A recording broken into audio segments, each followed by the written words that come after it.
Welcome, everyone. This presentation is on tips and resources for elementary school families, mainly families who are new to the US school system, new to public schools, or maybe you have not attended elementary school in a long time and you're unfamiliar with it and you just want to get a refresher course as to what to expect and learn some tips. I recognize that many of our families joining us today have children entering kindergarten. Also, if you attended my session on Welcome to the Issaquah School District Kindergarten Families in March, some of these slides may be a repeat, so just keep that in mind, and some others have been updated. So, my name is Lorna Gilmore, and I am a teacher on special assignment. My title of my job is Family Partnership Specialist.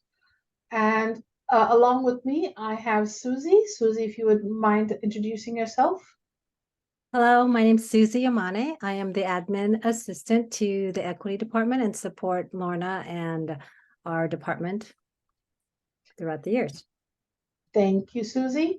So I have been a teacher in the Issaquah School District for 23 years. I have worked in middle school for 14 years. I was a dean of students at Clark Elementary for 2 years. And then for the past 8 some years, I have been working in this job as a equity and family partnership specialist. So part of my job is to help families, mainly families who are new to the country or families who need help understanding the school system or with other resources.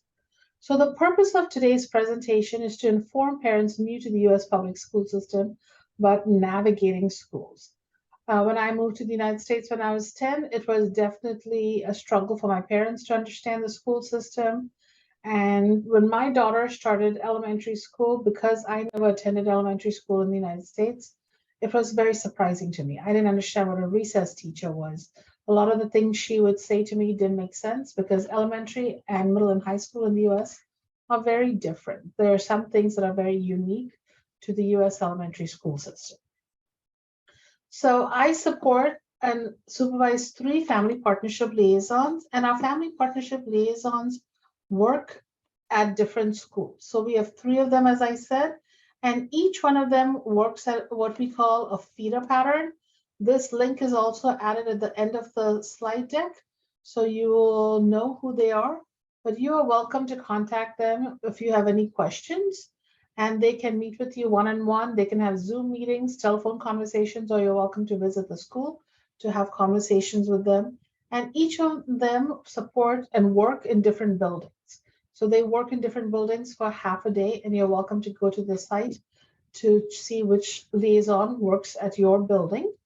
And what they do is they help the families, again, navigate, answer questions. They're pretty much the boots on the ground families, meaning they're in the building supporting families, and I work in the administration building. And they work as cultural brokers. They help set up with interpreters if needed. They connect if you're not sure who you talk to, what is a registrar, who do I talk to for this? How do I contact the counselor? The other ones who can do a little bit more hand holding with the parents to help them better understand the school system.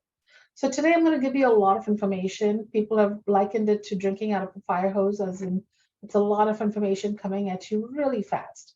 So please note, take what you can. If you can't take it, just tune out. This video will be available on the website. You can ask questions. And the main thing is know that there is help out there as staff members out there able to help you. So do what you can. This is, you're not going to be able to get everything all at the same time. So no worries. So the district, the main thing to know is our school district has amazing amount of information. It's all on our website or the school site. So it's just partly, it's a thing of managing and finding out where to look for different information. So we're going to start with the district website. So as I showed you, under the programs and services link, you will find everything to do with my work. So it talks about my work, the family liaisons, the events that you're here at, I post here. We will be having a few follow-up events, and they can be found over here. For example, in November, there are going to be parent-teacher conferences. And if you're trying to figure out how, what kind of questions you can ask for parent-teacher conferences and such, You can come to my event to learn and get some tips for that.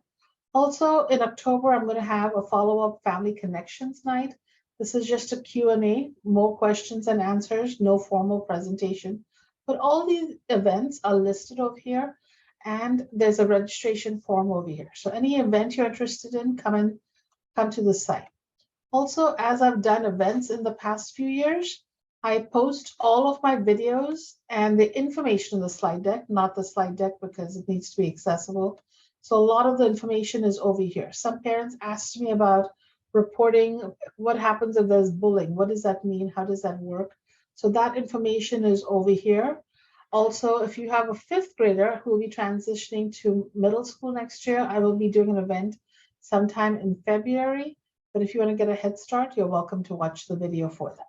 So these are some of the resources. Now, the big one to know is our school district has this website is available in several different languages. So use the Google button as if you're not as familiar with English, and then you can translate entire pages. We work hard to make sure that it's accessible via Google Translate in many languages.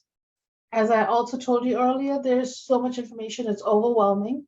So use the search engine. Honestly, half of the time you're not going to be able to find things, and you're going to need to use a search engine to look up for information because it's a very dense website.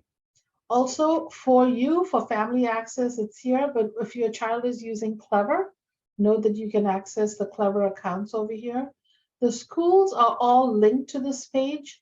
So let's say your child is at Cedar Trails. Every single website, by the way, looks exactly the same. So if I demonstrate using one website, don't worry. Your school's website looks exactly the same, and you can find it in the exact same place. So you'll be able to find the Clever site right here also. Now, important things to note as we continue talking.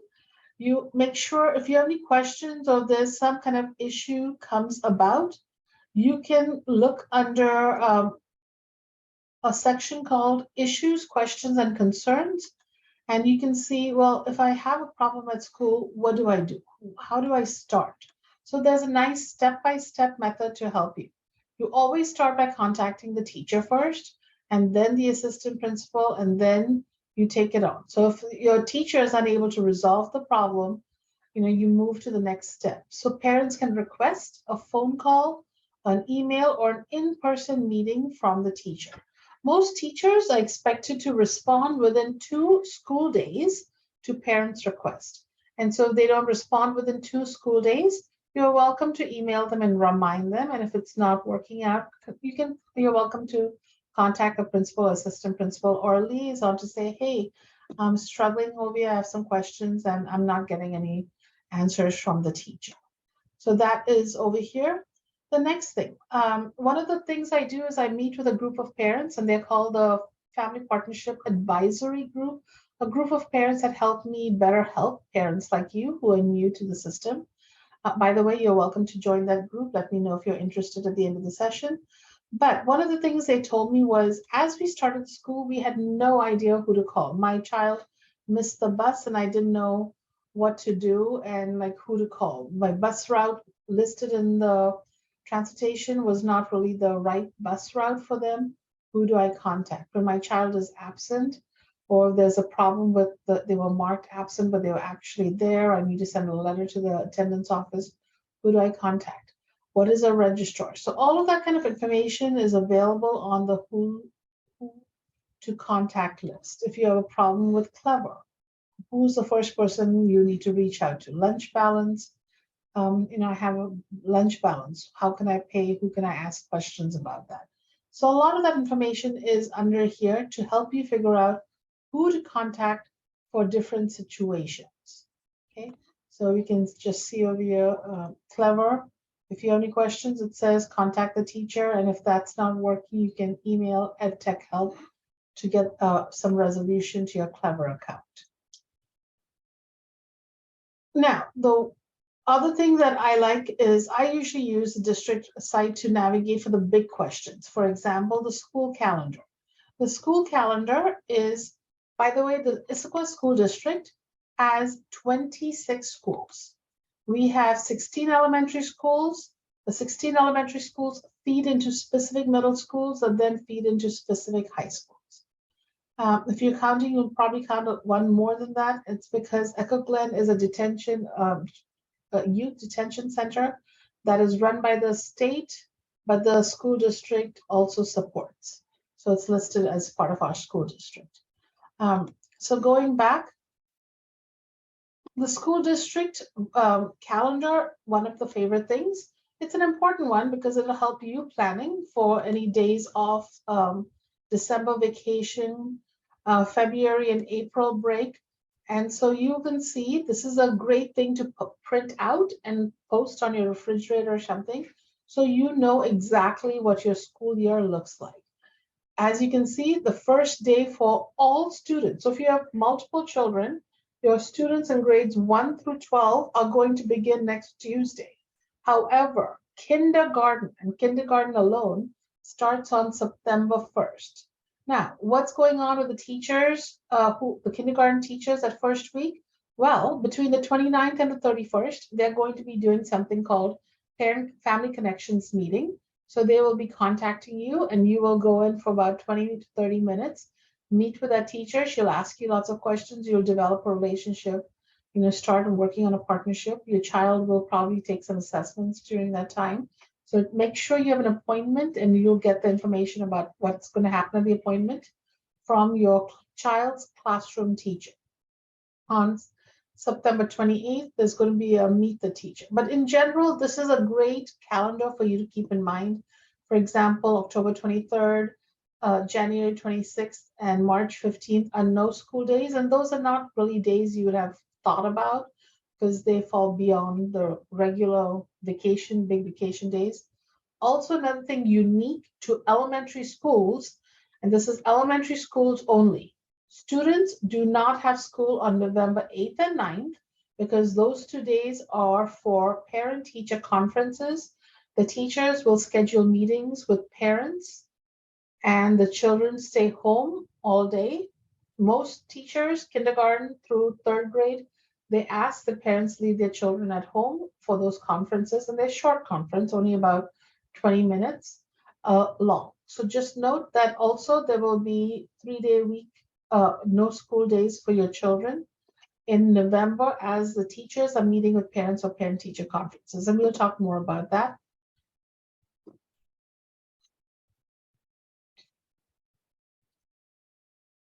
So the school calendar also includes something called upcoming events.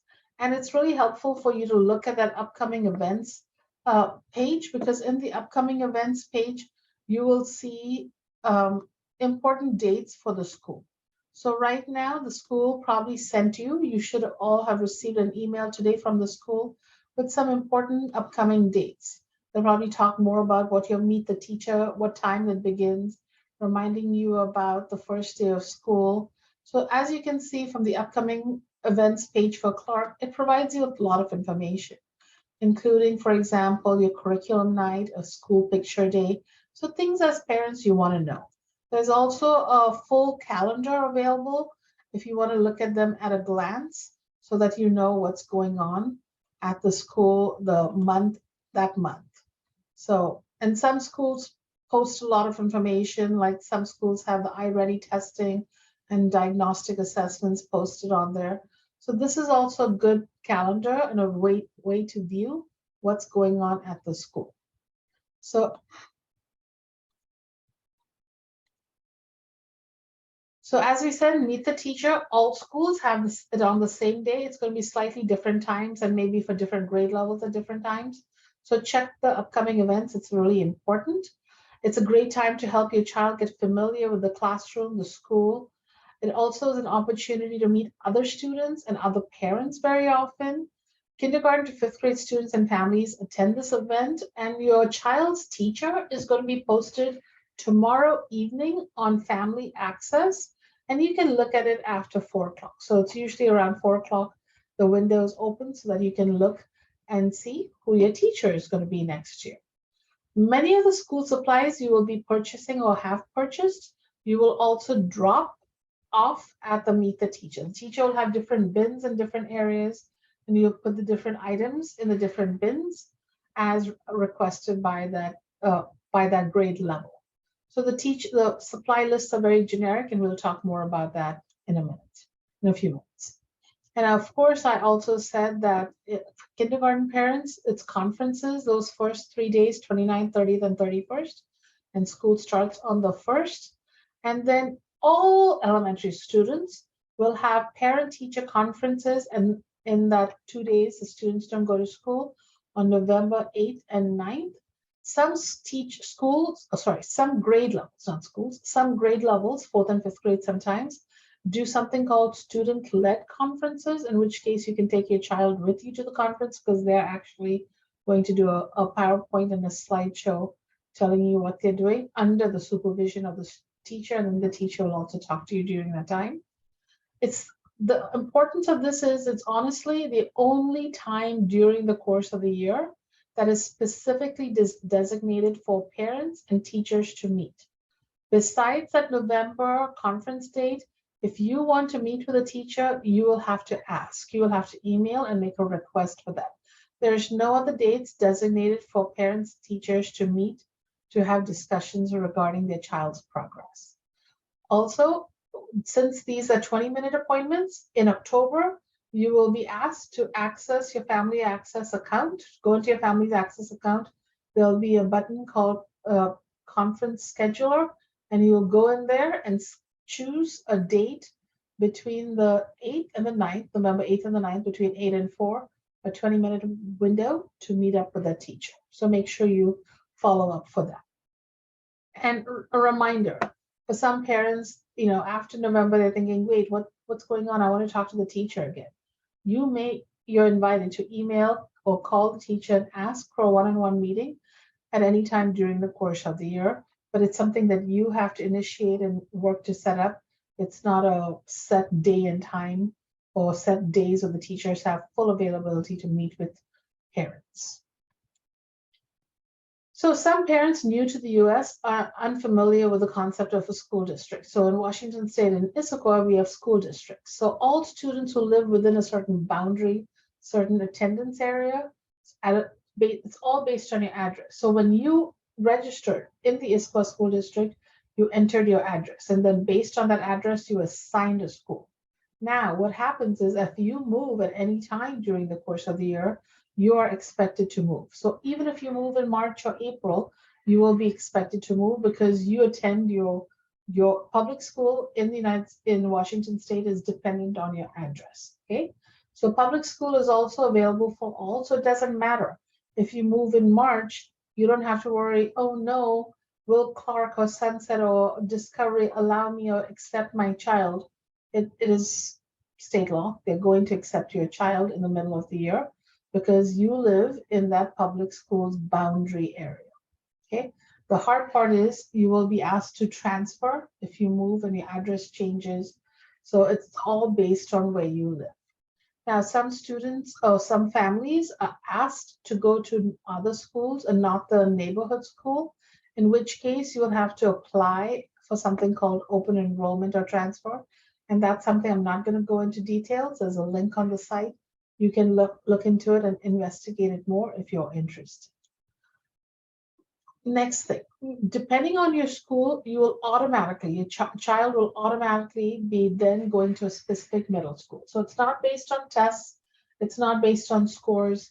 All kids at Sunset will go to Issaquah Middle. All kids from Sunny Hills, 80% of the kids at Sunny Hills will go to Pine Lake. The other 20%, based on the address, will go to Pacific Cascade. But all kids, for example, at Creekside will go to Pine Lake. So it depends on your address. Another thing to note that all of these elementary schools have some kind of highly capable program. All of the schools have SAGE, and a couple schools have an extra program, and it's called Merlin. And the Merlin is a highly capable program that's located at Apollo and Endeavor Elementary, but there's no transportation, so parents have to take their child there. But it's based on test scores, assessments that the students take to see how they are doing in their level. And then based on that level, then they're accepted into the highly capable program in the Merlin program. The schools all have a SAGE program that's offered in the building if your child qualifies at a certain level. The Science and Technology program, it's called SciTech. It's a magnet program that is lottery-based. So any child can apply. It's not based on assessments and scoring, but that only begins in 4th and 5th grade. And the schools that have those programs include Briarwood, Cascade Ridge, and Clark. And again, no transportation is provided for that school, and parents have to drive them. But that open enrollment, or it's not open enrollment, but it's a lottery. The lottery will be open sometime, I believe, in March, April, and announcements will come out. So you can go to the website to find out when that announcement will be made and when parents need to go to a meeting and then enter their name in the lottery. So these are just some photos of classrooms, because some families are not familiar with the inside of a classroom and the US classroom looks like. You might have small group instructions, teachers group kids in small groups to work with. It's anywhere from 1 to 4 students at a time. Then sometimes a teacher will have carpet time where the kids sit on a carpet. It's crisscross applesauce is what they call how they sit, cross-legged, and hands and feet to themselves, while the teacher will do a little lesson, maybe do some reading. So that's the carpet time. So the teacher will invite kids to sit on the carpet for some things and then ask them to go back to their desk for the other things. This is a picture of one-on-one learning. Sometimes students get student choice, but they have time to do individual choice activities. They might be working on some app on the computers that are in the classroom, or they might be reading, or they might be working with some manipulatives. So there are different activities that happen through the course of the classroom day in the class. This is examples of different classrooms. So here you can see the classrooms have a space where your child is going to go in and drop off their backpack. Students are going to be sitting at desks, and they all have their desk, their name on the desk, a chair where they store their supplies. Usually they have a bin or something under their desk. In this case, they have something hanging on their chair where they store their folders and their supplies. There you can see the carpet area over here where they store their backpacks, hang their jackets. So the classroom teacher space is very organized, and that's a great time for you as a parent to get familiar with it when you go to meet the teacher and see what it looks like and what your child's learning space is going to look like. And the school supply list is on the website. So you're going to go to academic school supply to look at that. Going to do something actually, just to make sure you know what that is. So if you go to academics supply list, you will see the supply list, and it's broken down by kindergarten, 1st, 2nd, 3rd grade students. Okay, so all of that information is over here. And as I said earlier, every single school's web page is designed exactly the same. So you're going to find, so for Endeavor Elementary, their supply list also. Okay, and so the next one. So the student daily schedule. The teacher is going to share with you at curriculum 9, but also for you to know that the students have a certain schedule through the course of the day. So they're going to have their entrance bell. This is for Cascade Ridge, or was the schedule they used a couple of years ago. The school starts for most part, except I think for Cascade Ridge, all schools start at 9:15. And then students get 2 recesses and 1 lunch period. Usually there's 1 recess before lunch and 1 recess after lunch. Also, students have 1 specialist, they call it specialist class, and we'll talk more about it in the next slide. On Wednesdays, it's an early release day, so students only get 1 lunch, but they still have recess.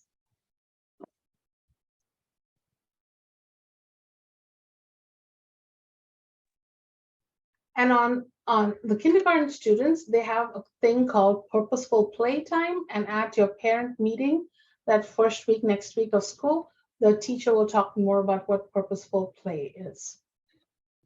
The teachers also will post a schedule up on their walls, on their whiteboards, but depending on the grade level, sometimes it's a very visual format because little ones can't read and understand, so it's mainly a schedule with pictures. So specialist class. So what is a specialist class? When I first had my daughter and she started kindergarten, I was very confused why they were called specialist teachers. But a specialist teacher is a music teacher, a PE teacher, or the librarian, school librarian. So students are invited to, they have about 30 minutes with twice a week with a music teacher, 30 minutes twice a week with a PE teacher, and 30 minutes once a week with a librarian. It's important for you to take note when they have their PE days, because on their PE days, you want to make sure they're wearing some kind of tennis shoes or something for them to run around in for PE. I know as the weather gets bad and starts raining, some kids like to wear their galoshes, their rain boots, but really rain boots don't really work well on PE days. So that's something to keep in mind. Now, the music teacher specifically focuses on music and teaches music usually to all students in the entire school. And the teacher will line the kids up and she will walk the kids. They'll walk in a single file line to this music room. And after 30 minutes, the teacher goes back and collects the students and walks them back. So they usually have a specialist class on different days. So maybe on Mondays and Wednesdays, they have music, Tuesdays and Thursdays, PE, and then on Friday, they have library. You will find out the teachers were getting that information this week, the teacher work days. So you will get that information sometime next week. The teacher will let you know, but they definitely will let you know sometime next week so that the students know about the tennis shoes and making sure they're appropriately dressed for the PE days. And main thing is shoes that are appropriate, okay? So the school website, as I said, has upcoming events, announcements are posted there. Emails will be sent to you every week on Thursdays around 4. The school website also has the link to the Clever portal, which is a learning management portal, and the website is translatable. We'll talk more about Clever in a minute if it's one of the next slides. Other important websites on the school district website is before and after school care. Some of you are asking me about the before and after school program. So just so you know that at this time, the before and after school care program only has a waiting list. But if you're interested in that program, I would highly recommend that you put your name on that wait list, because if a spot opens up in the next 1, 2, 3 years, it'll be great. When I applied for my daughter to start kindergarten, I put her on the waiting list in March, and she was accepted at the end of August, and I was very grateful because then she was in the program. So it might be a couple weeks or months, depending on how long your waiting list is, but it is well worth it because it's a great price. Also, it's very convenient. The before and after school care people come to the class and take them to the aftercare, or if they're in before care, they will walk them to class. So it makes life a lot easier for parents, and they don't have to shuttle their kids back and forth between school and care. A lot of parents have also asked me about community before and after school or after school clubs and sports. Elementary schools, unlike middle and high schools, do not do sports. They don't do school-sponsored sports. Now, some companies will post flyers and offer activities after school at the school. But note, they are not a district-sponsored company. They are providing the service independently of the school. So should you choose to put your child in that program, you're welcome to do so. But just note that it is a different thing than in middle and high school. When middle and high school, we have actual clubs and sports run by school employees as part of the associated student body activities. Okay, you're going to get that information in something called a community flyer. You might see emails, or you might hear people talking about like, oh, just check Peach Jar, check Peach Jar. And so make sure if you're interested in after school events. For example, my daughter has taken chess classes. My older daughter had taken piano lessons. One of my kids participated in musical and theater kind of classes and activities after school. And though they're not clubs per se, usually they have like 3 weeks or 4 weeks. Usually it's only for about half an hour to 45 minutes after school. and then you have to go and pick them up. So don't think that these are long clubs or activities. You will still have to go and pick up your child, usually by 4:15, 4:30 from these activities. But it's well worth if you're interested in putting your children in different programs to see what these activities are, and what kind of things are being offered at the school, because some of these things they actually have the event happening at the school. Another thing is special education. So we have a special education program at the school district, and special education is a program for students who have learning disabilities or learning needs. If your child already has an IEP, if you know what that means, then that IEP can be carried on to into the elementary school. If you think your child needs some special education support, there's some guidance for parents for how you can start this process. But the main thing I'm going to tell you is if your child has special needs, the person that you should start talking to is the elementary school counselor, and she will help you and walk you through this process. So that'll be very supportive for you. If your child has a health impairment such as diabetes, seizures, or has and there's one more, asthma, and they have to have an inhaler, make sure you indicated that information on your EVP. That was step 4, the confidential health information forms, so that the school is aware, because sometimes if certain needs, your child might require something called a 504 plan, so that the school can make sure they're supporting them with medical, or if they have, an issue at school, and how do we support them with academics. So a 504 plan is a medical need that's impacting their learning. So for example, if they have hearing aids and they need a teacher to wear a microphone at all times, that's going to be a 504 plan. If they have visual impairment that they need to have special letters or special, larger size books or something, that's going to be a 504 plan. So talk to your counselor. This is also going to be a counselor conversation to see if they need that. And then finally, a reminder, all of you should have received a bulletin from your elementary school today around 4 o'clock, anywhere from maybe 4 to 6. But if you did not receive a bulletin today from your elementary school, make sure you sign up for it, but also make sure you contact the registrar and find out why you did not get it, because all families who are family 1 automatically, and even family 2 in family access, get it automatically. So if your child is in the district, you will get this email. The only way you will be taken off is you somehow unsubscribe to it. And that has happened before. But if you're not getting it, you can also sign up to get this. The good news about this is if you have a grandparent or somebody else who takes care of the children before and after school and they want to keep informed, they can also sign up for this. You can also sign up for the Issaquah School District bulletins here if you're not getting that.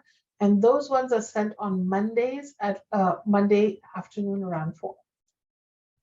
So bathroom. That was one of the scariest things for me as my child started kindergarten, because how was she going to, her classroom did not have a bathroom in it. Many kindergarten classes have a bathroom, but her class did not have it. But no worries. That first couple of days of school, the teachers teach the students the procedures regarding visiting the bathroom. Where is it at? Students are allowed to visit the bathroom during recess and during lunch. Students also have change of clothes in case of an accident the child may have at school. And please note that these things do happen. And if your child does have an accident, they will be sent to the nurse's office. And then in the nurse's office, they have a change of clothes for the children, and they'll send you information that happened. Each classroom teacher will also teach the students to ask. Sometimes they'll have like a special signal that the child might do to indicate that they need to go to the bathroom, and then they'll have a little sign out procedure and on how they can then sign out and go to the bathroom. And as I said earlier, they'll teach them where the bathroom is located. Teachers will also give you more information at curriculum night or meet the teacher event if you have any questions or concern regarding your child and how they will be able to access the bathroom. Recess. As I said, recess happens twice a day. except on Wednesdays, where we have recess for only one day. Recess is a very organized thing. It's not like, oh, it's a recess time and all the kids run willy-nilly out into the playground. No, no, no. At recess time, the students all line up inside the classroom to begin with, and then the teacher will walk the whole group to the door in front of the playground. They will then go out into the playground. That's when the running starts. And then when the recess bell rings, usually there are two, a first bell and then the warning bell and then the second bell. They all will line up and they'll get a special assigned line on how to line up. They line up, the teacher will meet them, and then the teacher walks them back into the class. So depending on where lunch is, sometimes they have lunch and then recess, sometimes rarely they'll have recess and then lunch, but there's also another recess that'll happen. Note, we can't quite see them depending on the screen, but there is a person in yellow jacket, and she is called a recess monitor. It's a playground monitor. So we have, they're called paraprofessionals, and these paraprofessionals are ISD staff. They're not certificated teachers. They're called classified staff. And this paraprofessional is there to supervise students at lunch to make sure that they're safe. If your child has any issues or concerns, make sure that they're reporting this information to the paraprofessional. And so the paraprofessional is basically the monitor, because the teachers, that is part of their paid break during school, the recess for the students, and that might be their planning or that might just be a break for them. Lunch, same thing. Lunch is very organized. The students will drop their lunch in a cart that will be walked to the lunchroom by another student or the teacher. If their lunch is right after class, the teacher might, have them line up with their lunch bags and then walk them down with their lunch bags to the lunchroom. And after they eat lunch, then at the end of lunch, the paraprofessional makes an announcement, and kids pack up their lunch, walk to the cart, and drop their carts off. So there are carts lining up on both sides of the wall. So you can see, I believe this is Clark's lunchroom. There are carts, the Costco carts, the wagons basically, that students that line up with the teacher name on there. And then the students will drop their lunch in that cart, the wagon, and then at the end of lunch, when they're done eating, drop it in there. So usually before they go to lunch, and then after they've finished it, they'll put it in there. Because of that, it's important, and that usually happens the first couple of weeks. Parents don't understand that because the lunch bag sometimes is thrown around a bit and kind of thrown into this wagon.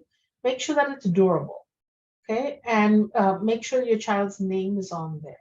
So just so that they can access it and they can identify which bag is theirs. During lunch, they are going to be seated at their table. And if they need to go to the bathroom, they're going to raise their hand, and then they will be excused to go to the bathroom by the specialist, the paraprofessional. Students can either buy lunch, but to buy lunch, make sure you have money in the account. And you can have money in the account by going to the website and putting money on the My School Bucks account. During EVP, it was one of the steps of EVP. So they can put money in their lunch account, in your lunch account. I had set mine up so that I would put $50 at a time, and when the lunch balance was running low, I would just automatically put more money in. That costs $2.50 each time you add money in. And if you don't want to do that, you can always write a check and take it to the school and give it to the office. They usually prefer automatic, less handling of money, but that is always an option, to take a check and give it to the child, to give to the cashier, or to give it to the school. One of the things my daughter loved the most when she figured out that she could do this is that the school has the lunch menu. So she figured out how she could pull up her lunch menu at school on my phone. And then once she knew that, she decided if that was going to be a day, she was going to buy lunch. So she had certain foods that she liked, like chicken nuggets. So if it was breakfast for lunch, it's basically waffles. Then those are days she would like to buy lunch rather than have us pack her lunch. So this is information that students can access.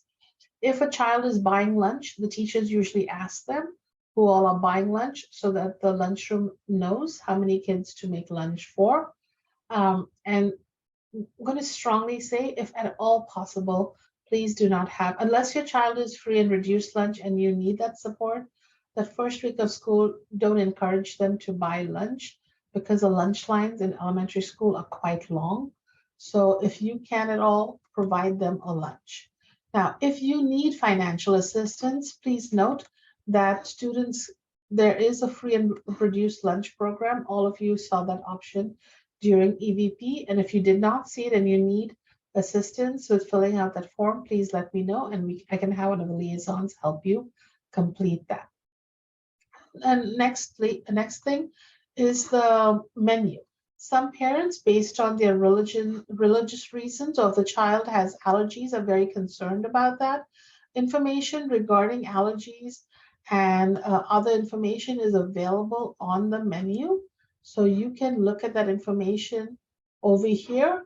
There's also an if it's meatless, there's information there. Yogurt lunch is usually the meatless one, and a baked potato bar is usually a meatless one. But the digital menu will also show you about allergens. So you're just going to choose your school. Let's see, Clark. Find the menu, elementary, go. And then you can see what the lunch item is, and then look at any kind of concerns you might have for that. Okay, so you can look at this to get more information regarding the school lunch. Complete everything? Yes. And here's a picture of some lunch bags that you don't have to, but I would recommend having some kind of a durable lunch bag that the kids can have their lunch. Water. So make sure your child, if there's some kind of fluid they want to drink at lunchtime, it's either water or milk or whatever, if they're putting it in their lunch bag. Students should pack 2 snacks. Snacks, all last year, my child's teacher kept on requesting snacks, donated snacks from parents, because the kids were not coming to school with snacks and they were hungry and were constantly asking her for food. So we were donating snacks. Well, some parents are donating snacks constantly. So my recommendation is make sure your child knows which one's her lunch meal and which one's her snack or his snack. Because what happens is very often the parents put the snacks in the lunch bag and the kids eat everything at lunch, and then boom, after lunch and after recess in the afternoon, they have nothing to eat, and then they're hungry and they're asking the teacher for food. So the teacher has some snacks, but sometimes the teachers, if the families are not donating food and snacks, it can be a problem. So just listen carefully to what the teacher says about snacks. In elementary school, snacks is a big deal. Containers. One of the other things as a dean that I noticed is that sometimes parents, will try to get their child the best container. But I'm going to tell you, if you have a little one, make sure you're practicing that they can actually open their container. You have no idea how many times kids would be sitting down and I'd say, "What's wrong? Why aren't you eating?" "I can't open it." And so they'll sit with their hand raised, waiting for one of the lunch assistants, the parents, to come to their table to help them. But they have several parents, but going from person to person, opening containers, it can take a while. And sometimes they forget their forks and spoons and they've got to stay seated. So they're just waiting patiently for someone to help them. It delays the entire process. So keep in mind, can your child open the container? Do they have a fork or spoon that they need? I would pack a napkin just in case, and then show them how to pack everything back down and put it away in their lunch bag so they can come home with this.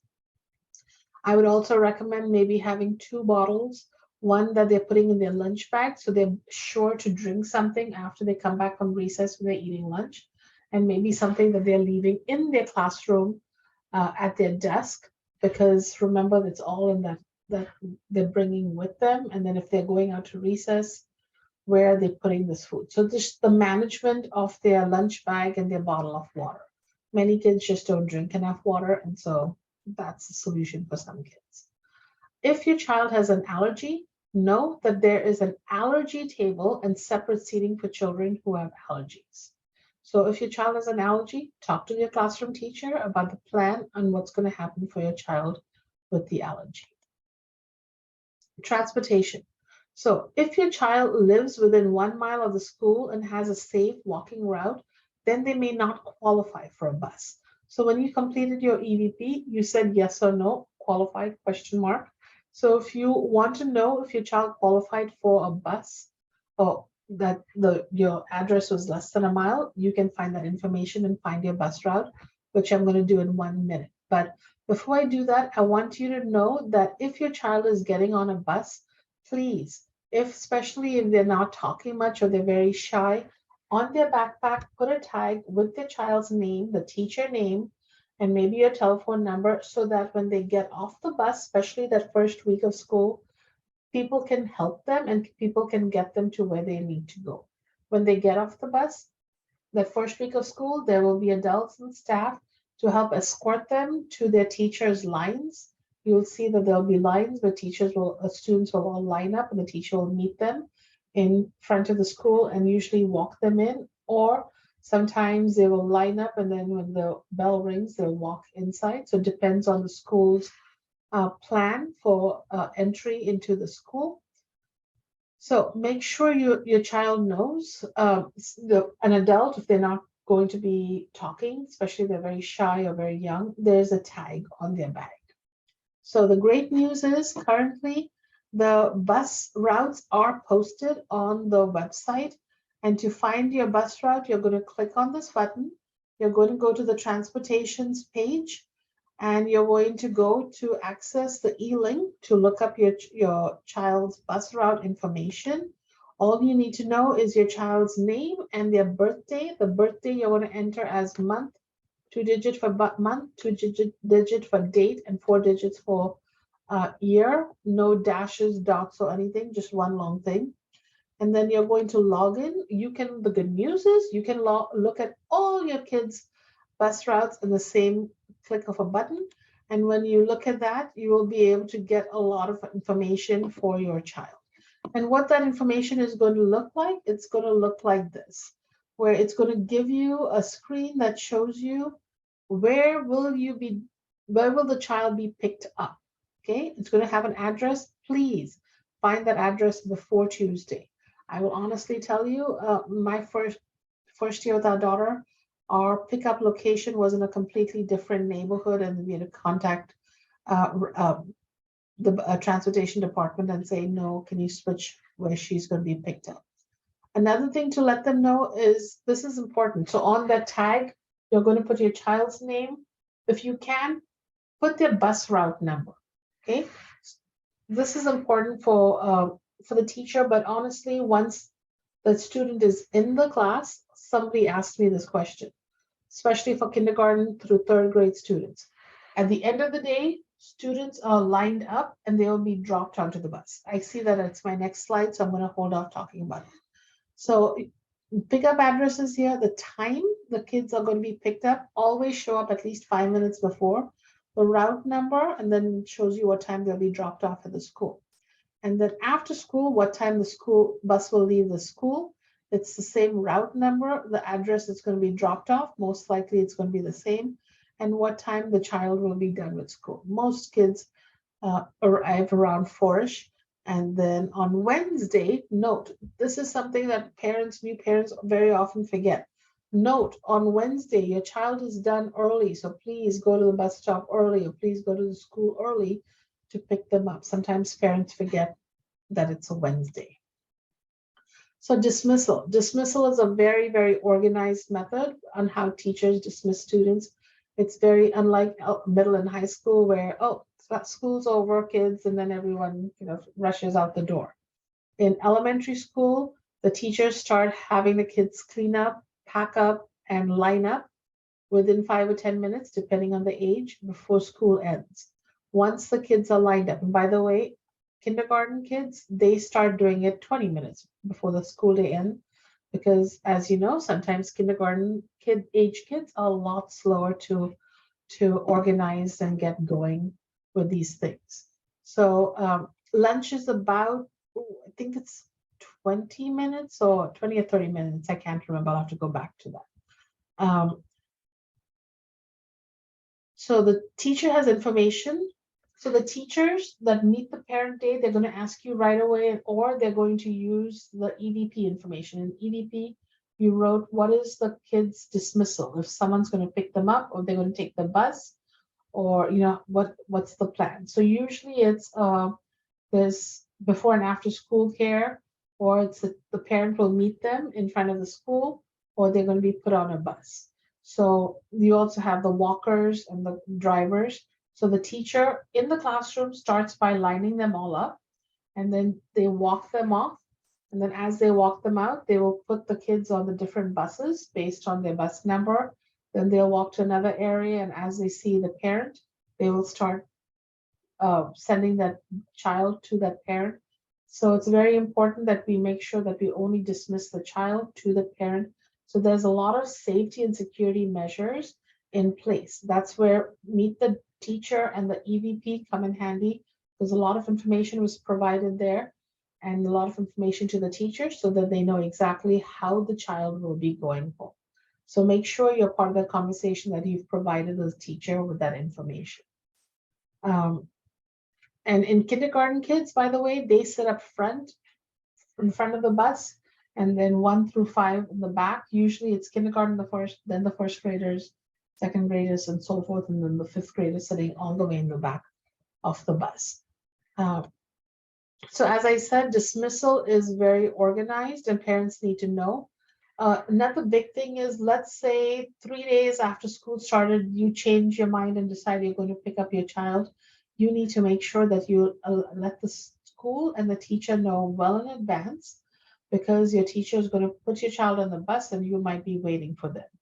Or maybe, they were supposed to go on, you normally pick them up, but that day you want them to go on the bus. So this information needs to be very clearly explained to the parent, to the teacher, so that there's no mistakes.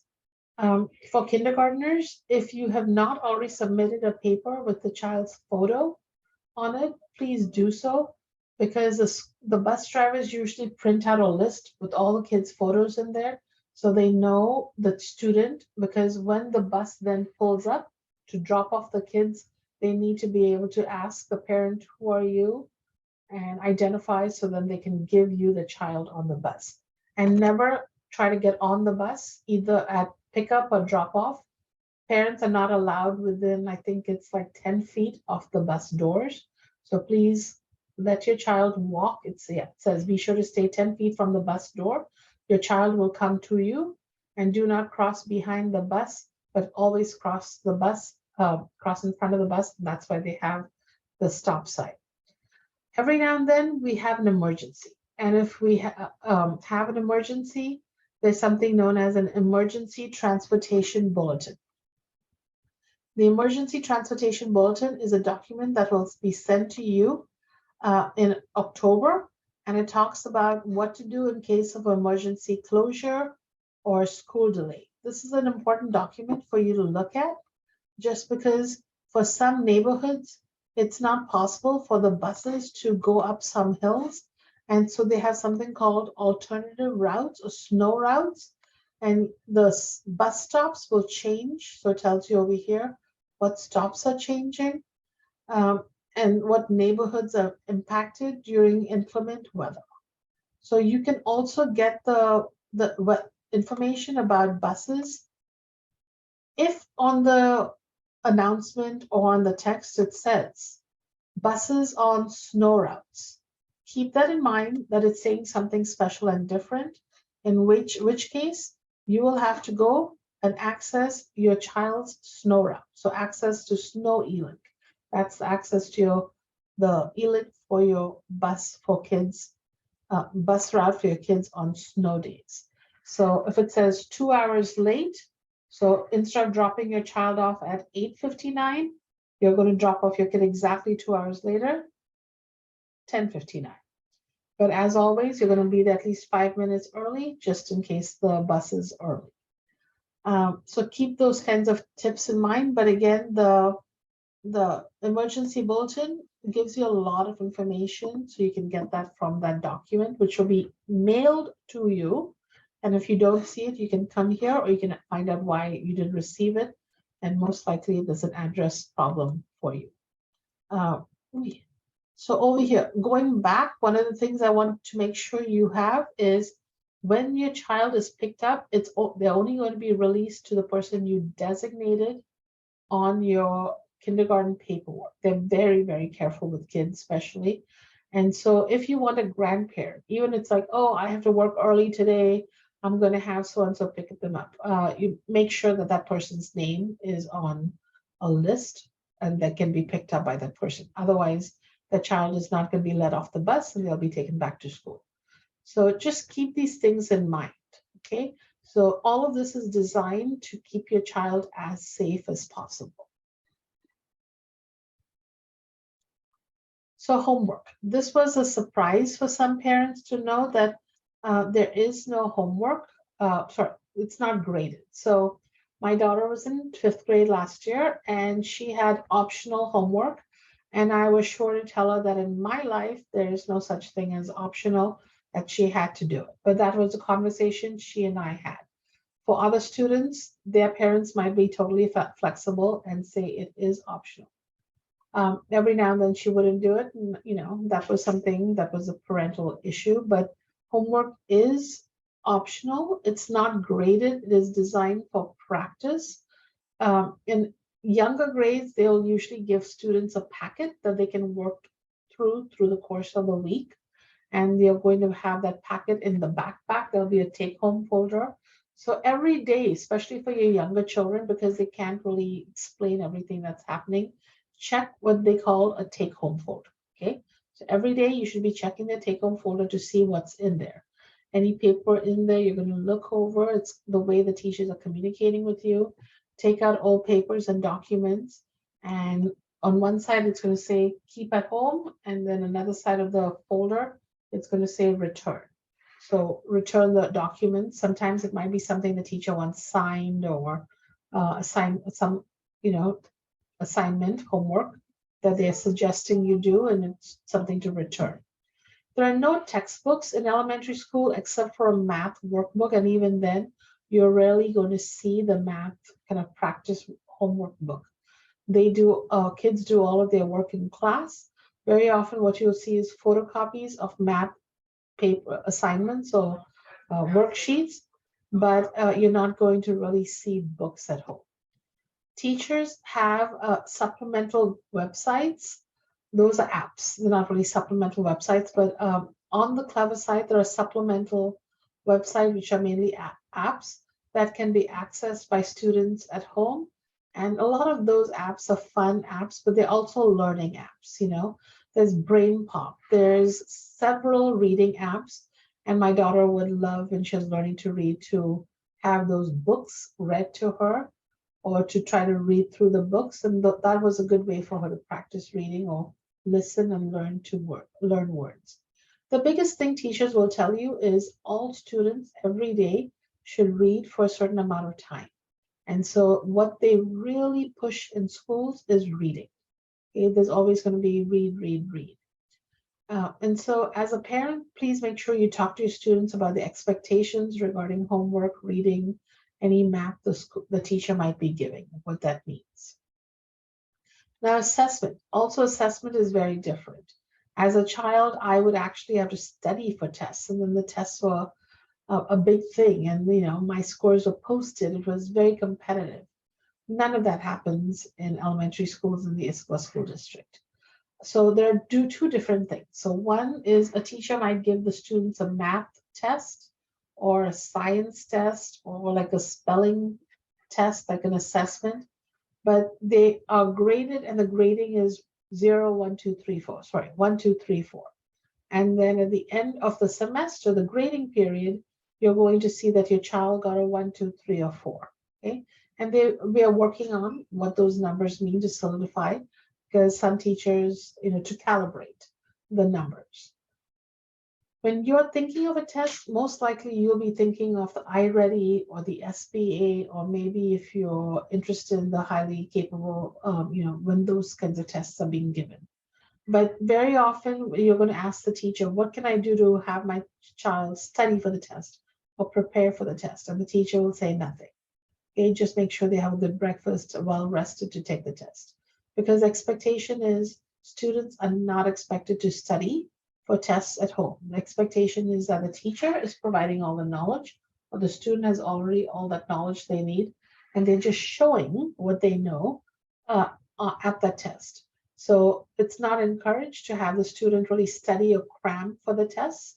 And the test is designed, or the assessments, the iReady, to really assess where the student is and what additional supports we need to do to provide to the student to help them improve.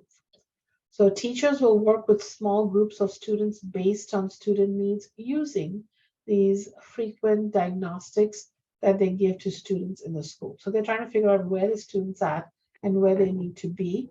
And that's what they usually use the iReady scores for. And now they'll also be using the iReady scores at a certain grade level to determine advanced placement. So school behaviors, they're going to use very different words that maybe you're not familiar with. As a child coming from India, I had not heard of hands and feet to myself and voice level 0, voice level 1, 2, 3, 4. So, is it an inside voice, outside voice? So schools talk a lot about behaviors. When you go to your child's school, you'll also see lots of posters with expectations. If you're not familiar with the school system, I'd recommend, if you have a minute or two, to spend some time looking at it and maybe talking, about it to make sure you're familiar. And being familiar with that vocabulary can also help you, so you can reinforce some of those behaviors and expectation when your child is at home. Because I never really talked much or knew about voice level. And when I started working at the elementary school and learning voice level, I'd tell my daughter, oh, we're in a restaurant, let's use an inside voice. So, this is not the voice level that you should be using here. Use whisper voice. What does whisper sound like? You shouldn't be able to hear. So it's voice level 0, 1, 2. So those kinds of things help. Hands and feet to themselves, the crisscross applesauce, because when they're in line, sometimes kids are flailing and hitting the kid in front of them, or their legs are flying and they're kicking the kid in front or behind them. So how do you walk? How do you be mindful of where people are in relationship to you? So those social skills, the soft skills, are very much a part of elementary school education. And it's very helpful and prepares them for how they're going to behave when they're in middle school, when they have less controls and oversight. So how do you support your child? You're going to be able to support your child by checking their take-home folder every day. And on Fridays, there might not be as many, there's actually often more paperwork on Friday, usually things you're going to take out and clean the folder and keep at home. Someone asked, do we label all school supplies? That's very confusing and that's hard, because some supplies are just going to go into the shared bin and some supplies are going to be for your child. So it depends on what. I definitely label my child's headphones because she's going to have those at her desk. So it depends on what goes in the shared bin. So when you drop things off, if you're dropping them off in a shared bin, you probably don't need to. But you're going to see for Meet the Teacher, your teacher will say, leave these at her desk. The things that you're leaving at the desk, those are the things you can probably label. In first and second grade, honestly, there are very few things that I labeled, because you're going to turn in a whole bunch of folders to the teachers that you're giving. But the teacher usually put labels on them and then puts them back. So first day of school, Meet the Teacher day, when you're dropping things off, consider what you're taking, like pencils, erasers, stuff like that, no labels, backpacks, earbuds, bigger, items that they're not going to be sharing, they're going to want to label. During COVID, we didn't really do as much sharing, so there's a transition thing of what is, what's going to be for the student and what's going to be labeled and not. So again, it's a great conversation with a teacher during Meet the Teacher. Reinforce walking in line, taking turns, sitting quietly, those soft skills. try to use vocabulary the teachers are using that really reinforces it. Help your child and practice staying focused, especially during lunch. You have no idea how many students will sit down, especially younger ones, kindergarten, first and second grade, and they're just looking all over the place and they're not eating. And then at the end of lunch, they haven't eaten. And then the parents are upset. You didn't give my child enough time to eat lunch. Well, we did, but your child was not eating. They were just so distracted. So have these conversations, have them practice. Have them sit down with some kind of distraction. Are they eating? And you've got to let them know, hey, this is your lunch period. You need to eat during this time. Like, how do I help you? Like, conversations like that really help them for school. Because most students can eat during that time, but it also depends if they are distracted eating. If they're putting food in the mouth and like, oh, look, they're talking. What's happening there? Oh, and then they kind of forget to eat. So just help them and give them kind of guidelines. Practice eating by themselves between now and next week, like pretend they're at a lunch period, just so that they know. Find out your teacher's expectations during curriculum night. That really helps your child. Reinforce expectations that with your child at school. I keep on saying that, and it's really very helpful. And let them know the difference in how they may behave at school versus at home. One of the big things for some students is they really are very physical. They're always kind of hugging, touching, pushing maybe a little bit, not in a mean way, and that's not what's intended. But really in school, hands and feet to yourself is a big issue. So sometimes kids tend to be a lot more physical with other kids, and then that might lead to a conversation with the parents and with the students. And the parents usually, it's a hard conversation because your child is not a bully or mean kid. It's just that's who they are. So helping your child understand when they're allowed to be physical, which is usually never at school, and that's a home thing, when their voice levels can be a little higher and not all important skills, like helping them understand that. Curriculum night is going to be coming up towards the end of September for most schools. I don't have a specific date, but many of the schools I noticed it's on the website. With 16 schools, I wasn't able to provide that information to you. But I would strongly recommend you go to curriculum night, especially if you're a new parent in elementary school, because the first time you go to curriculum night, you're going to get so much information. What are the expectations? What is a child going to do during the course of the day? What does your teacher do, or what day is PE day? Like just different things you didn't even know you needed to know. The teachers are going to share with you, in addition to sharing curriculum information. So a lot of it is also just housekeeping and expectations and so forth, along with curriculum. There's also going to be a lot of general questions about the school system, not about students. This curriculum night is about general questions. It's not about specific questions about the child. So very often when teachers and parents meet at curriculum night, some parents want to go up to the teacher and say, hey, how's my child doing in math and blah, blah, blah. That's not curriculum night. Curriculum night is only for the teacher to give you information and you to ask questions about general school system or classroom setup, not specific questions about how your child is doing. For those kinds of questions, you're going to wait and schedule another meeting with the teacher or a call or an email. Okay. So very often parents are very put off by curriculum night because they're like, I wanted to ask the teacher some questions and they were not talking to me. It's because it's a very short time and their focus is mainly on giving general information. On curriculum night, you also have a time to sign up for snacks for the class, volunteer opportunities. Sometimes there are field trips, times to come to the school to help art projects, or maybe work with kids individually outside the room. So there are many opportunities that will be shared during curriculum night. I love curriculum night because it also is a good way to look and see who all on my child's class, and maybe meet some other parents, because maybe these are people you will be seeing at birthday parties or play dates in the future. So good night to go. The school curriculum is also all posted on the district website, and it's very general information, and the teachers will elaborate a little bit more at curriculum night. So in kindergarten, for example, in first grade, if you are trying to figure out what is my child going to learn in first grade, and so you're going to see get an overview, the learning goals, and all of the information for the child's reading experience in first grade, writing, math, and all the subjects that they're expected to learn in first grade. So this website is broken down and it's for all the teachers. This is adopted district curriculum. So this is what the school district has decided that the teachers will be teaching and what the expectations for the students to have by the end of that school year. This is what they will be graded upon, or what their 1, 2, 3, 4, their rating, kind of their grades will be based upon.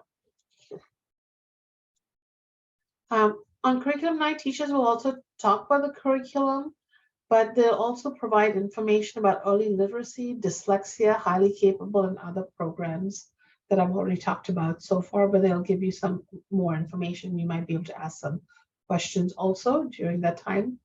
But remember, not specific to your child, just general questions. So we talked about the highly capable program. If your child is interested in the dual language program, contact the dual language program on me and I can help you connect with them. There's a SciTech program. So we have many programs in our school district. In February and March, there's a parent information session for the highly capable programs.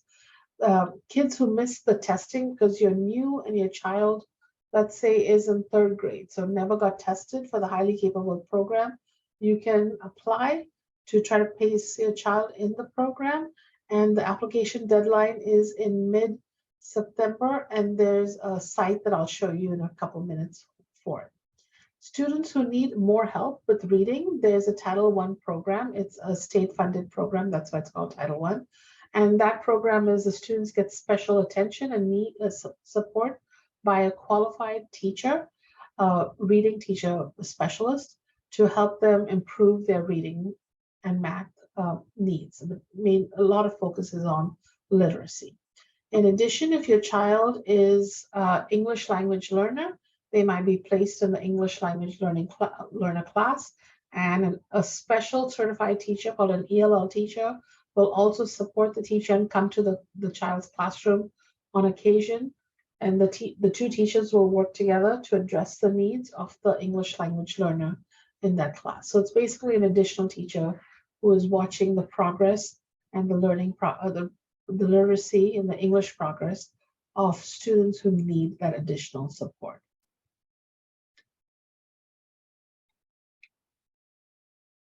Highly capable. So the highly capable, there's a great website that has a lot of information about the highly capable program. If you've not already discovered it, I would recommend that you go and visit the highly capable program. It talks about what services are in elementary, middle, and high school. It talks about the universal testing and screening at different levels, and it also has the placement process. So for students who started new and so they did not get tested last year to be in the program, there's more information here about it, and it says the live link for registration will be open on September 1st. But I just wanted to make sure you all saw the site, and it's under programs and services, highly capable. Okay. So Clever, as I said, is a learning management system, and you're wondering, well, how much do I need to know about Clever? You should make sure you can log into Clever, and there's information on how to log in on the Clever portal. It's usually a child's student ID number. I don't think mine's going to work, but it's 4 digits of your last name, 3 of your first name, and then the graduation year, and then the password. The thing with Clever is that honestly, they use it because the teacher posts all their newsletters. They'll post some communication for families. Then they can access something called Seesaw and instructions on how to use Seesaw here. But really, all of the apps that students might be using are on there. The music teacher will post some things that they're doing in music class, the PE teacher for PE. There's access to the school library database also on Clever. So Clever really is a great single portal dashboard where the parents can access all of these different things that the students can access. The main thing, honestly, though, is as a parent, I wasn't too worried about learning how to use Clever because my child was super familiar with using Clever because in class they use Clever a lot and they learned how to use Clever. But you should know how to access and get on Clever, mainly because when your child wants to do some reading on Clever or Seesaw or Zern or RAS Kids, they can, if you log them in and help them log in, many of them starting in second, third grade can log in by themselves. They just want to kind of do some of those apps, the brain pop. They had fun doing it. So that's great. They had fun learning. And then they're going to do these academic, school approved apps at home. And that's a great way for them to learn at home. So there is a separate parent portal, but for Clever, honestly, you can just use a student portal, which is just the password is over here. The teacher will give you that information, and their login is just the student ID number, and the teacher will show you what that is. So the teacher, because it's an elementary school teacher, will really walk you through learning the Clever portal. And if you still need help, don't hesitate to reach out to a family liaison. Clever is not something you need to worry about right now. This is something for future you to consider. Like put that away for some time in late September. Classrooms and school celebrations. A couple people asked about what is the expectation. The schools and the teachers might have special days.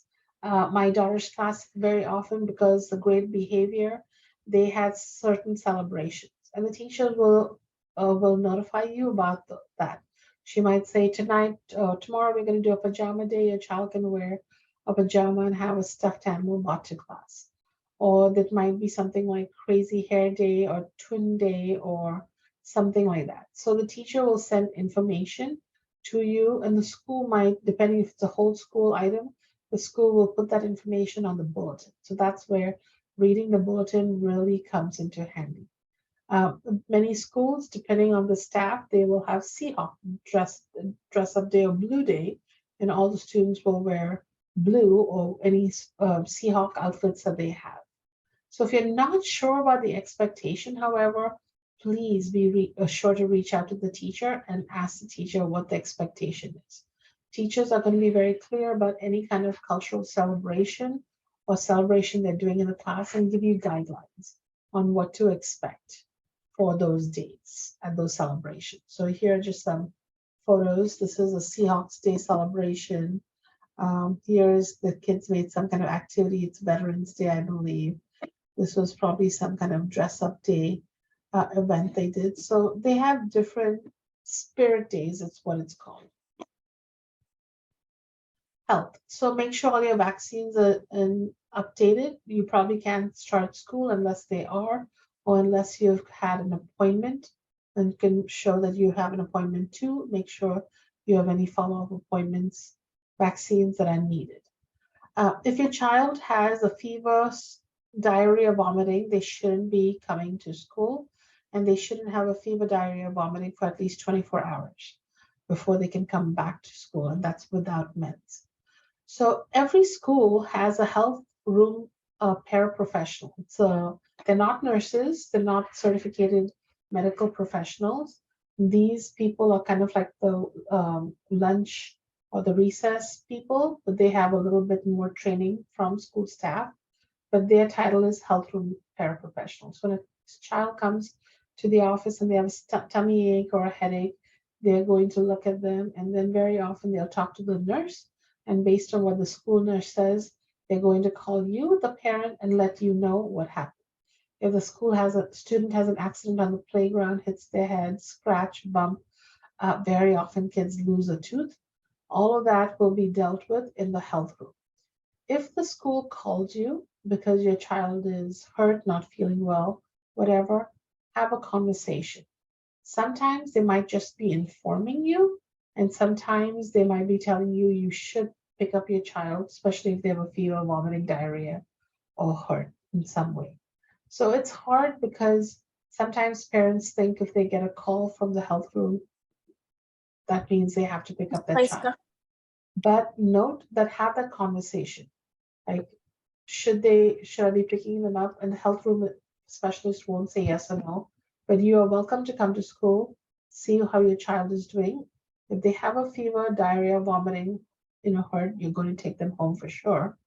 But if they're saying, oh, I have a tummy ache, I don't want to go to class, sometimes that is just students being avoiding going to class.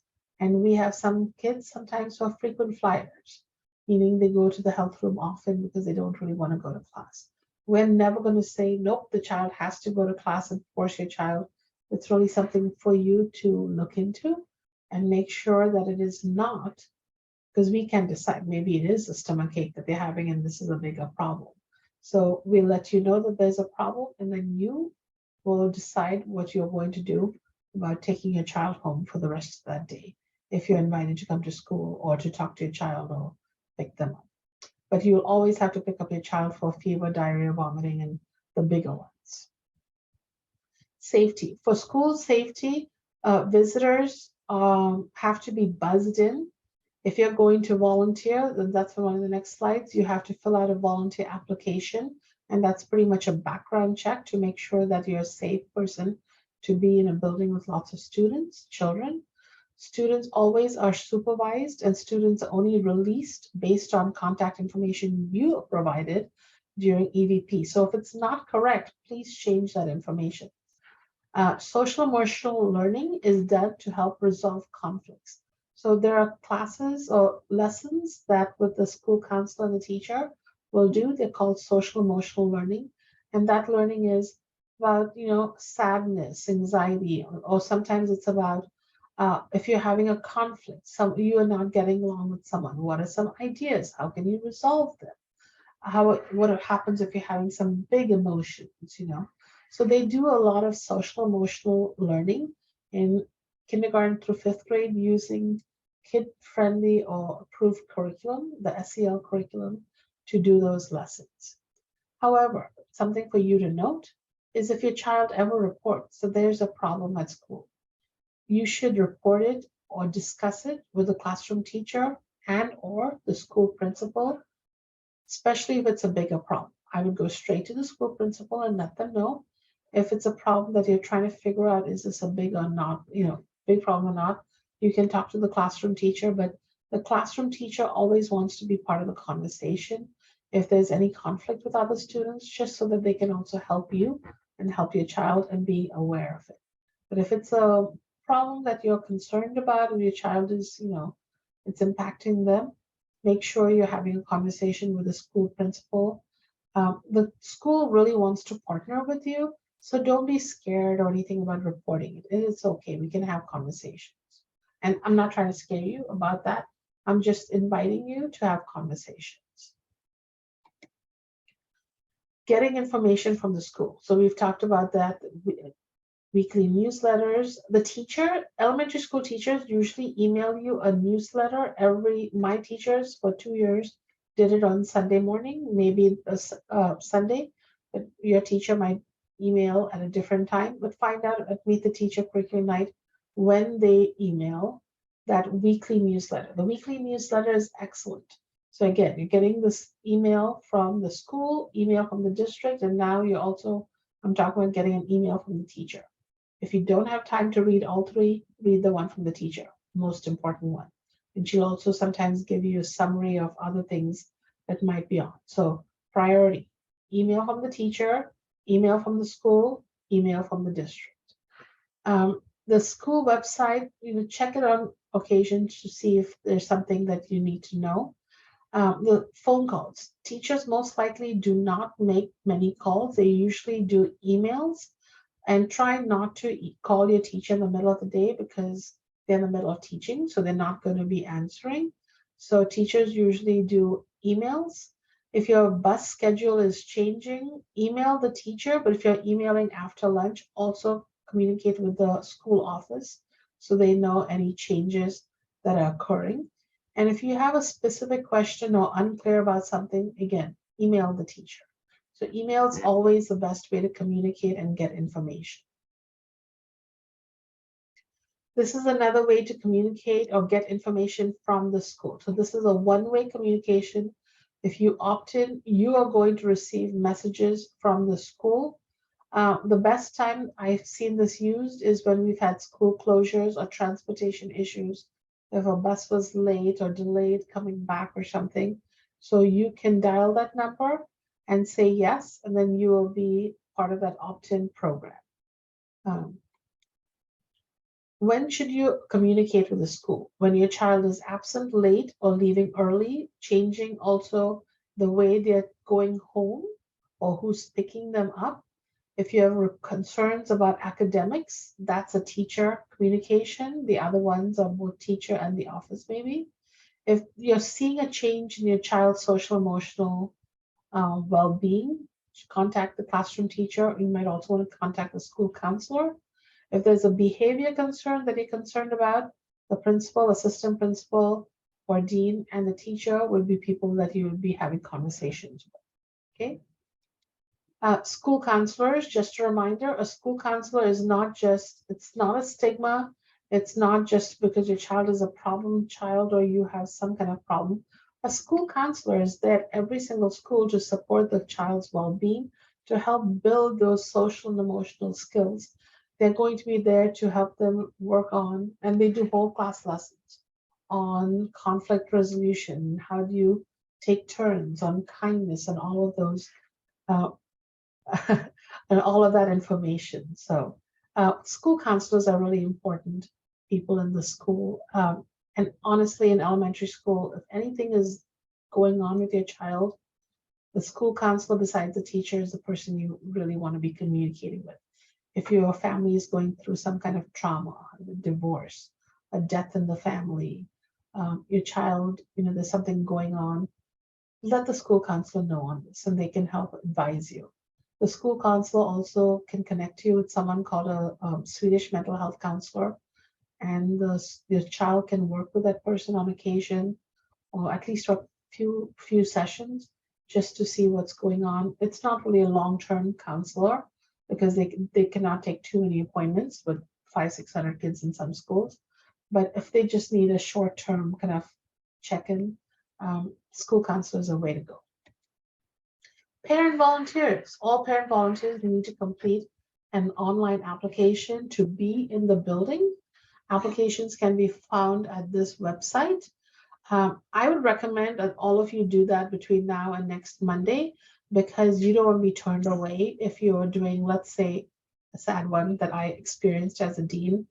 Parents were invited to come in for recess on Fridays, and parents, many dads who had not filled that out, because it's usually the moms, I'm not trying to be biased, who had filled out the volunteer application, and then the dads are turned away, and even though they'd taken half a day off or whatever, they couldn't come in and go on the playground with their child. So do this for both partners.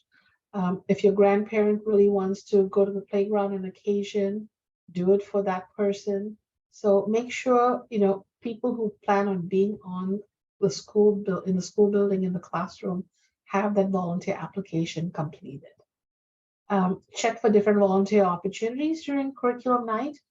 The PTSA is the best way to participate in many volunteer opportunities. Parents help volunteer for, let's say, the vision and screening check. For picture day, they need volunteers. For different times, they'll need volunteers. You can also be a voice mentor for other students if you have time during the course of the day, and that link is also on here. Many parents tell me they like to volunteer because, especially families who are new to the country, because that's really one way for them to kind of observe and learn. So it's not like you need to know about the school system. You'll figure it out once you're involved in this volunteer activity. But it's a good way for you to be in the building and kind of see what's going on and learn the different processes, procedures, and so forth. That's just a quick tip. PTA, if you have not done already, please go into the PTA site and kind of, if you can, apply and join the PTA. Through the PTA site is where you're going to buy a yearbook for your child. Many families skip that step during EVP, and because they've skipped that step, unfortunately, at the end of the school year, their child might not get a school yearbook. So it's sad because sometimes kids want to see that yearbook, or they want to see that yearbook the next day. So the yearbooks are usually about $25, and In elementary school, they really don't sign on anything yet, but it's something that they kind of want to come home with that last week of school. So that's done through the PTSA. Many PTSAs do a lot of fundraisers. They also have some really fun activities like culture nights. Spooky Spaghetti Night at Sunset is one of my favorite memories when my children were at Sunset. Some schools, I know Clark does gingerbread houses. So different schools do different activities. And going to those activities are really fun because it is about community building and engaging. I'm going to take a break and drink some water. Thank you very much, Chad.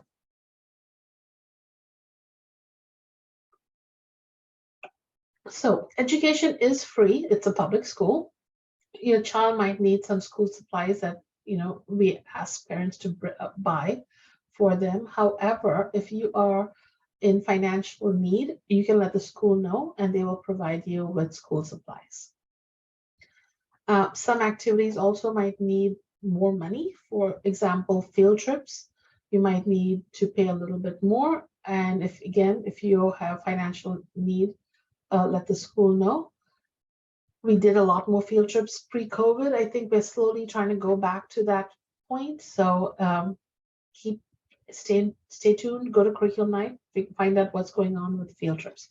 As a science teacher for 19 years, I loved field trips. So I always hope students go on field trips. Instrument they're going to be using in 4th grade is called a recorder. They expected to buy it. It's like $7 or $10, not that much. Yearbook, really important, but that's through the PTSA site. And if you need financial assistance for anything, always talk to the school counselor or the school bookkeeper. All of this information is very confidential. We really encourage all parents to participate in school. If you need to help using an interpreter, please request an interpreter at no cost to the family. At some events, maybe like a parent-teacher conferences, you're going to use an interpreter. For curriculum night, maybe you need to have a separate meeting with a parent if you need with a teacher, if you need an interpreter. But parent involvement is really key to student success. I truly believe that it's a partnership between parent and teacher that is going to be, it's a good partnership, the child is going to see that, and they're going to do better because they know that both the teacher and parent are talking about their success and are hoping that they have that great success. So special services, we talked about special services earlier. I showed you the site. So just remember, you can see if your child qualifies for a 504 plan, if they have ADHD, ADD, asthma, diabetes, hearing or vision concerns, that would be a 504 health plan. But make sure you're having a conversation with the counselor to see if you need that support. An individualized education plan is for students who have a learning disability and need additional support to help them access and really be successful in learning at school. If they already have an IEP plan, remember it'll follow them from the previous school. And if you have no idea what I'm talking about, talk to your child's pediatrician or the school counselor to see if your child needs special services support, because either they have a learning disability, a health need, or something that is impacting. This is all special services is for something that is impacting the ability to learn at school and succeed academically. Skyward, all of you have done Skyward EVP last week, and if you have not done so already, please do so. That is how you're going to get the report card. We no longer send report cards at home, but very importantly, in October, that's how you're going to sign up for your conference. So make sure you know your password still and able to go there and get this information for conferences or sign up for conferences and get the report card. Skyward, they also post attendance information, but otherwise Skyward doesn't really have that much information there. So attendance, report card, and then scheduling conferences, key things. Oh, you will use Skyward to look at assessment scores. So that's another time. Every now and then your child will take an assessment, iReady assessment, and they'll say, go to Skyward, test scores or portfolio to look at those scores.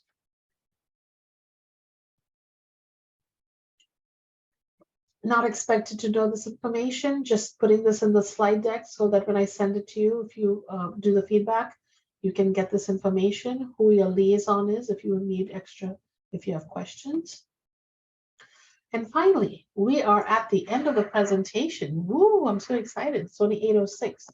So we are at the end of the presentation. If you could please take a few minutes to complete the feedback form. If you want this recording and also the slide deck, I will email it to you as soon as the recording has been saved in YouTube and send it to you. Susie has just put the link for the feedback form in the chat. If you have your phone with you, if you can do the QR code. I am actually going to now stop recording.